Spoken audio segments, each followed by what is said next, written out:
بسم اللہ الرحمن الرحیم اللہم صل علی محمد النبی الامی وعلی آلہ واصحابہ وبارک وسلم۔ گناہ کسے کہتے ہیں؟ اللہ تعالی نے قرآن مجید میں ارشاد فرمایا وَذَرُوا ظَاهِرَ الْإِثْمِ وَبَاطِنَهُ، چھوڑ دو وہ گناہ جو تم ظاہر میں کرتے ہو یا پوشیدہ کرتے ہو۔ گناہ ہر اس عمل کو کہتے ہیں جو اللہ تعالیٰ کے حکموں اور نبی اکرم صلی اللہ علیہ وسلم کے طریقوں کے خلاف ہو۔ وہ گناہ انسان جسم کے ظاہری اعضاء سے کرے یا باطنی اعضاء سے، مثال کے طور پہ حسد، لالچ، بغض، کینہ، جھوٹ، غیبت اور بدخوئی وغیرہ وغیرہ۔ اسی طرح کے بہت سارے گناہ ہیں۔ کھلم کھلا گناہ کرے یا چھپ کر گناہ کرے، اس کے چھوڑنے کا ہمیں اللہ تعالیٰ نے حکم دیا گیا ہے۔ جب تک انسان گناہ نہیں چھوڑے گا تب تک وہ اولیاء اللہ میں شمار نہیں ہوگا، اللہ کے نیک بندوں میں شمار نہیں ہوگا۔ ایک بات سنیے اور دل کے کانوں سے سنیے کہ جو انسان اپنے علم اور ارادے کے ساتھ گناہ کرنا چھوڑ دیتا ہے تو اللہ تعالیٰ اسے صدیقین میں شامل فرما لیتے ہیں۔ بے علمی اور بغیر ارادے کے گناہ ہو جائے تو پروردگار معاف فرما دیا کرتے ہیں، کیونکہ اللہ تعالیٰ بہت معاف کرنے والے ہیں۔ اللہ سے بڑھ کر کوئی بھی معاف کرنے والا نہیں۔ اور گناہ کی حقیقت کیا ہے؟ گناہ کا آغاز جو ہے وہ مکڑی کے جالے کی طرح کمزور ہوتا ہے، اور گناہ کا جو انجام ہے وہ جہاز کے لنگر کی طرح مضبوط ہوتا ہے۔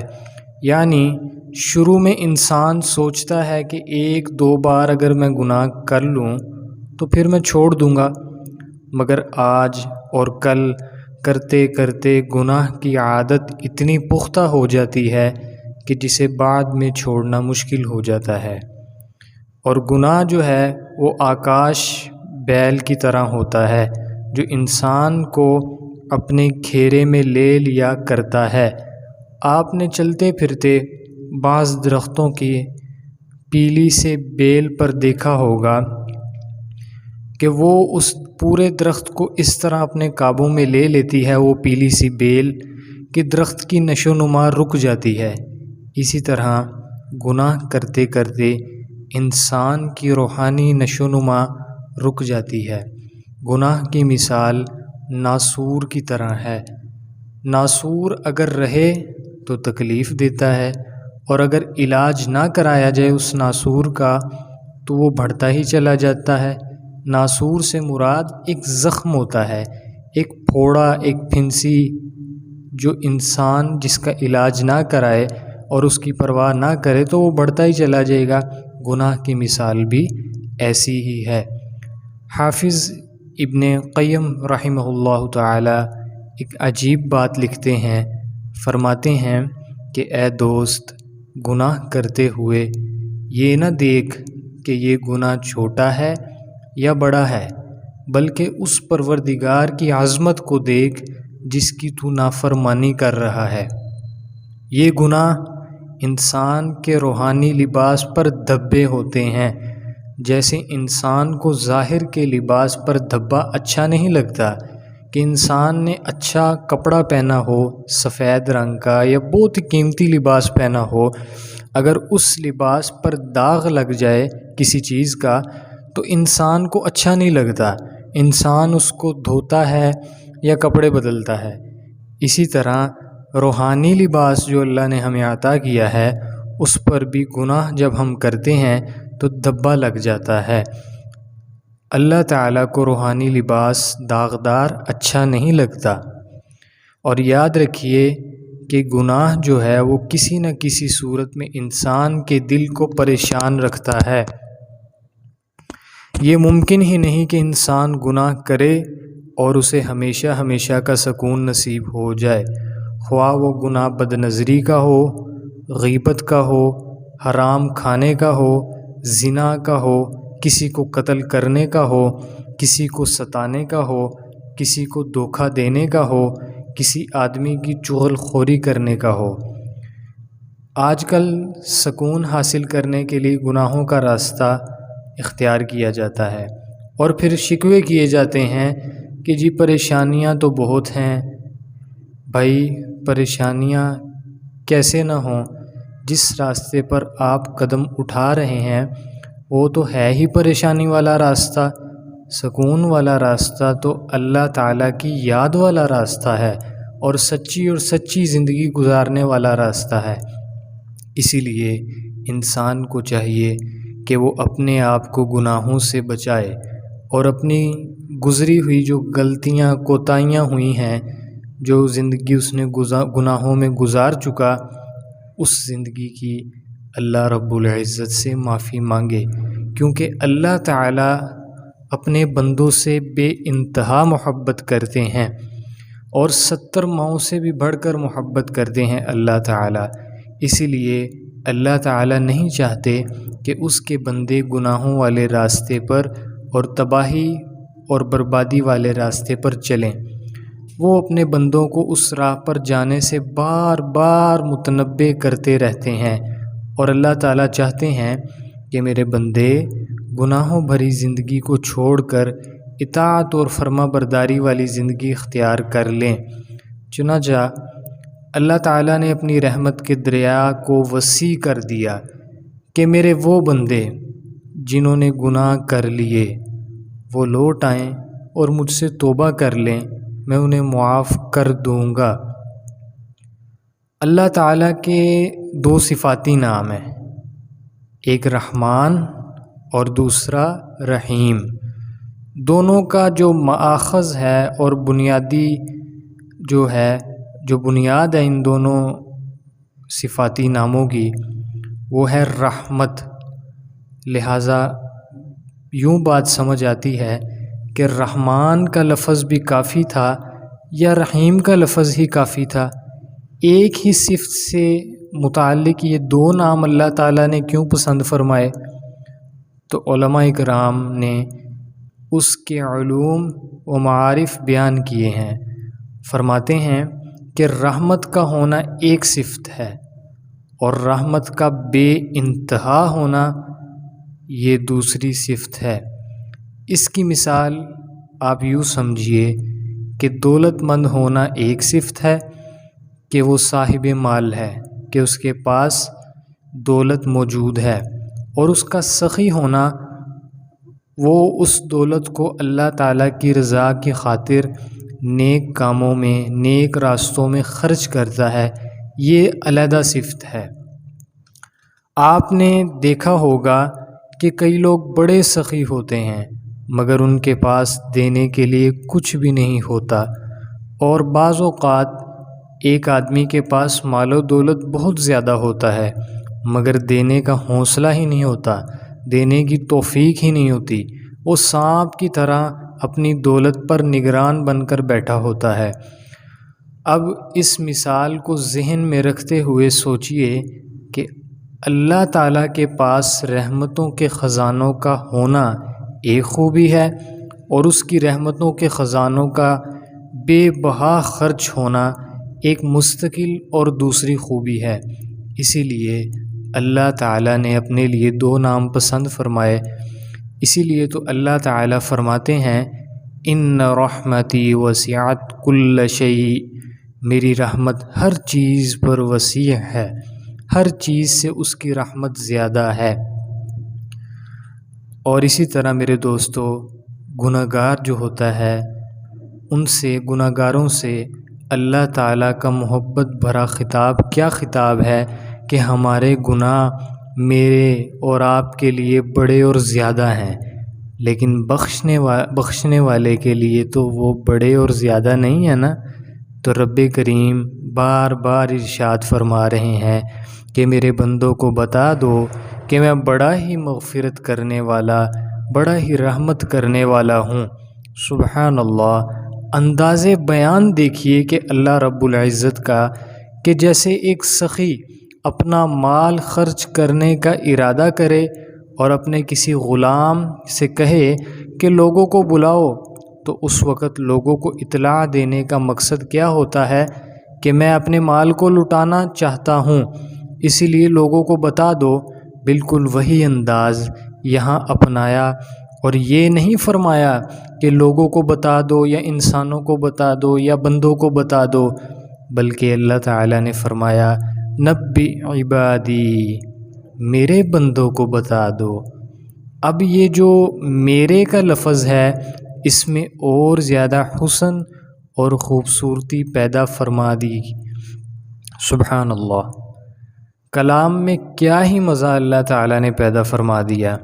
اب بتائیے کہ جو اتنا کریم آقا ہو، جو اپنے بندوں کو اطلاعات بھجوا رہا ہو، پیغامات بھجوا رہا ہو اپنے کلام کے ذریعے، اپنے نبیوں کی زبان سے کہلوائے کہ میرے بندوں کو بتا دو کہ میں ہی ہوں مغفرت کرنے والا، میں رحمتیں برسانے والا ہوں، تاکہ وہ مغفرت اور رحمت سے حصہ پا سکیں۔ اس کی رحمت کتنی وسیع ہوگی، ایسی رحمت سے اگر انسان فائدہ نہ اٹھائے تو یہ انسان کا اپنا قصور ہے، بلکہ فرما دیا کہ اگر میری رحمت سے فائدہ نہ اٹھاؤ گے تو یاد رکھنا کہ وَأَنَّ عَذَابِي هُوَ الْعَذَابُ الْأَلِيمُ، تو میرا عذاب جو ہے وہ بھی دردناک ہوگا۔ اللہ رب العزت نے فرمایا ادعونی استجب لکم، تم مجھ سے دعا کرو تو میں تمہاری دعا قبول کروں گا۔ یعنی اے میرے بندو، مانگنا تمہارا کام ہے اور قبول کرنا میرا کام ہے، لیکن افسوس کہ بندہ پھر بھی نہیں مانگتا اور اللہ کا در چھوڑ کر کہیں اور بھاگا جا رہا ہوتا ہے، گناہوں کے پیچھے ٹوٹ پڑتا ہے، تو اللہ تعالیٰ اپنے اس جاتے ہوئے بندے سے بھی مایوس نہیں ہوتے، تو اسے بھی فرماتے ہیں کہ یا ایھا الانسان ما غرک بربک الکریم، اے میرے بندے، تجھے تیرے کریم آقا سے کس چیز نے دھوکے میں ڈال دیا کہ تو میرا در چھوڑ کر کسی اور کے در پر کیوں جا رہا ہے؟ اللہ اکبر، کتنی محبت ہے اسے اپنے بندوں سے کہ اس در کو چھوڑ کر جاتے ہوئے بندے کو بھی اللہ تعالیٰ بلا رہے ہیں۔ یہاں اللہ رب العزت اپنے آپ کو کریم فرما رہے ہیں۔ کریم وہ ہوتا ہے جس میں کرم ہو، اور کریم کی کرم والی صفت میں بہت ہی زیادہ عفو درگزر ہوتا ہے۔ کریم کا کام ہی یہی ہوتا ہے کہ وہ اپنے بندوں کو عطا کرے۔ اسی لیے ایک بزرگ فرمایا کرتے تھے کہ بندہ جب اپنی دعا میں یا کریم یا کریم یا کریم 3 مرتبہ کہتا ہے تو وہ بندہ اللہ تعالیٰ کو اتنا پیارا لگتا ہے کہ اللہ تعالیٰ اس بندے کی طرف متوجہ ہوتے ہیں اور اس کی دعا قبول فرما لیتے ہیں، اور اس بندے سے کہتے ہیں کہ اے میرے بندے، تو مجھے بار بار یا کریم کہہ رہا تھا، تو دنیا میں میرا کرم کیا دیکھے گا؟ تو جلدی سے میرے پاس جنت میں آ جا، میں وہاں تجھے اپنے کرم سے اپنا دیدار کروا دوں گا۔ اور یہ بھی یاد رکھیے کہ جب کریم کوئی چیز دیتا ہے تو پھر واپس نہیں لیا کرتا۔ ایک بزرگ بڑے پریشان رہتے تھے کہ میں اپنی طرف سے تو بڑے اعمال کر رہا ہوں، مگر پتہ نہیں میرا خاتمہ کیسا ہوگا۔ ایک رات وہ بزرگ سو رہے تھے کہ رات کو خواب میں نبی پاک صلی اللہ علیہ وسلم کی زیارت نصیب ہوئی۔ آپ علیہ السلام نے فرمایا کہ کیوں اتنے پریشان ہو؟ عرض کیا کہ اے اللہ کے رسول صلی اللہ علیہ وسلم، مجھے کیا پتہ کہ میرا ایمان میرے پاس محفوظ رہے گا یا نہیں رہے گا؟ تو نبی کرم صلی اللہ علیہ وسلم نے فرمایا کہ سن لو کہ اللہ تعالیٰ کریم ہے، اور کریم سے یہ بعید ہے کہ وہ کوئی نعمت عطا کرنے کے بعد واپس لے۔ جب اللہ تعالیٰ نے ایمان اور اعمال کی نعمت آپ کو دے دی ہے تو یہ دلیل اس بات کی ہے کہ اللہ تعالیٰ موت تک تمہارے ایمان کی حفاظت فرمائیں گے۔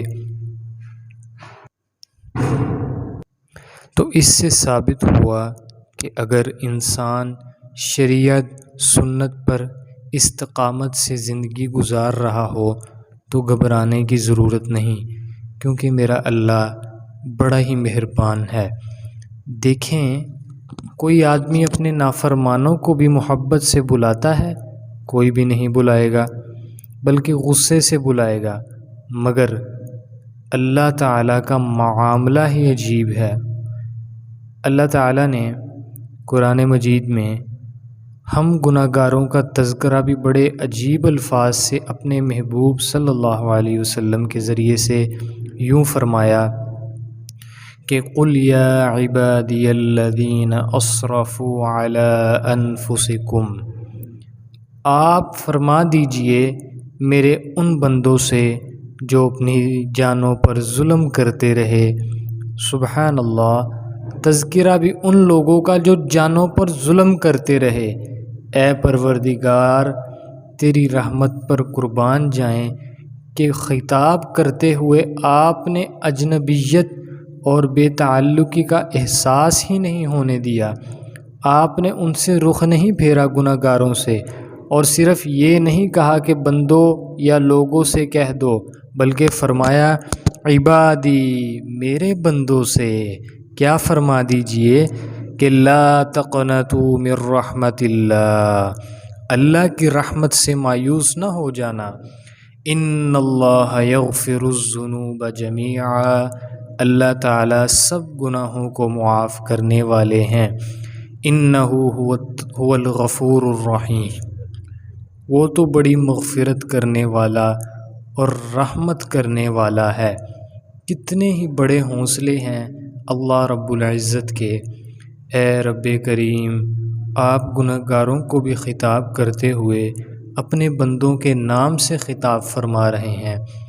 آپ کی اتنی رحمتیں، آپ کے اتنے کرم، ہم قربان جائیں آپ کی رحمتوں پر، آپ کی بخششوں پر اور آپ کی عطا پر، کہ ادھر سے ہمارے گناہ اور آپ کی رحمت کی طرف سے تکرار کہ اے میرے بندو، اب بھی میرے در پہ آ جاؤ، توبہ کر لو، میں تمہاری توبہ کو قبول کر لوں گا۔ تو اللہ تعالی ہم سب کو سچی توبہ کرنے کی توفیق عطا فرمائے۔ آمین ثم آمین۔